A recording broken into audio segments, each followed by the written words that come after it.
Today's tale comes from Roberto. Father Simon, Brother Matt, Sister Susie from the pub, and Nigel if it's a Thursday, or if he's just listening at home whilst making the tea.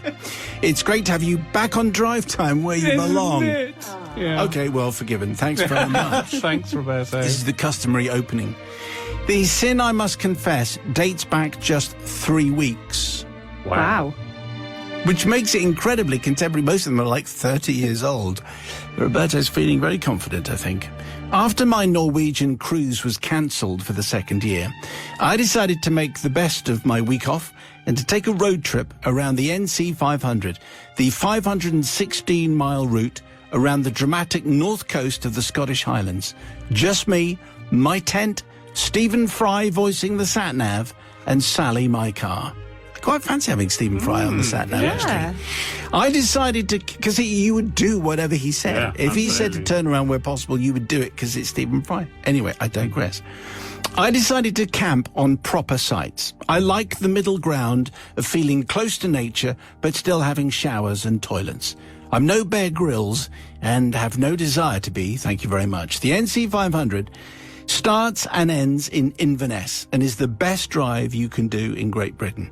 I was blessed with great weather, accompanied by my favourite driving tunes playlist, and the scenery becoming more dramatic and breathtaking with every turn.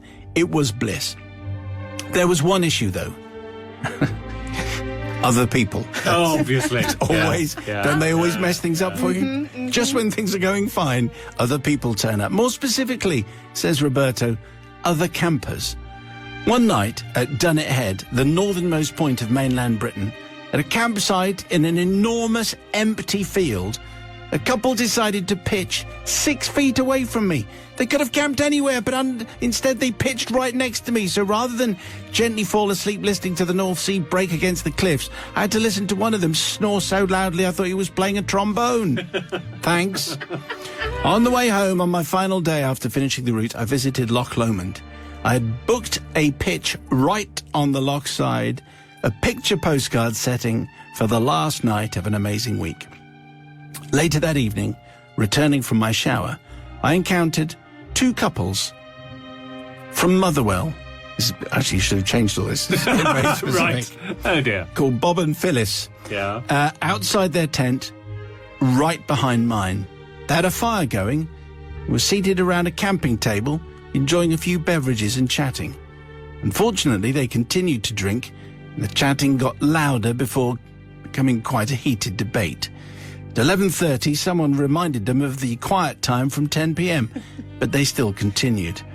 At about 1:15 midnight, I shouted from my tent that it was late and asked them please to be quiet.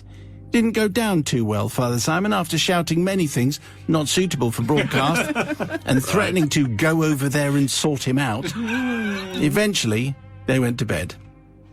The next morning at about 7:30, I awoke, got dressed, packed up the car, ready for the drive home, with a visit to Glasgow on the way. I walked back to where my tent had been to take one last look at the loch. I glanced over at the tent of my previously noisy neighbours.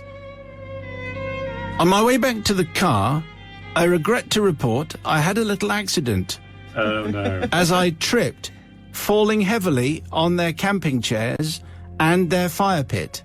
And, unfortunately, the ensuing smoky intermingling entanglement resulted in the pit and both of their camping chairs needing considerable specialist repair. Oh, dear. Oh, dear. If such technology exists, which it doesn't. No. As anyone who owns a barbecue will know. But it's okay, I was fine, thank you for asking, says Roberto.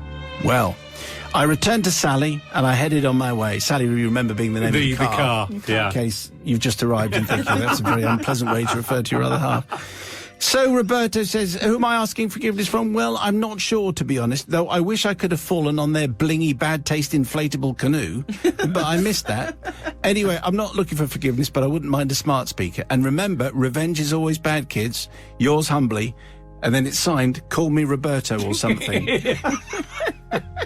Right, okay. Well, let's see where we go with this, because I think I don't know. I think Roberto might be in trouble here, but let's check in with Sister Susie from the pub, who's producing the show. Well, do you know what? I was quite on his side for most of that, because, yes, it can be annoying when other people camp right next to you, and they could have gone anywhere, and they're really noisy, or they snore, and it's just horrible. And you do want to shout many things that you can't say on the radio. However, I don't know if it was...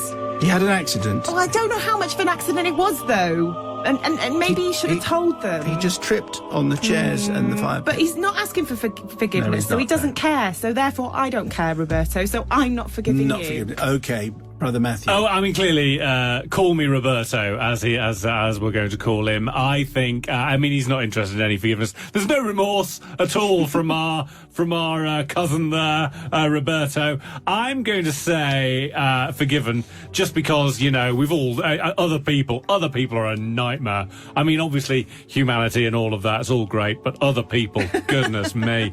And camping rage strikes me as very fertile ground. So as the strains of you two begin, I believe that I'm going to forgive. Okay.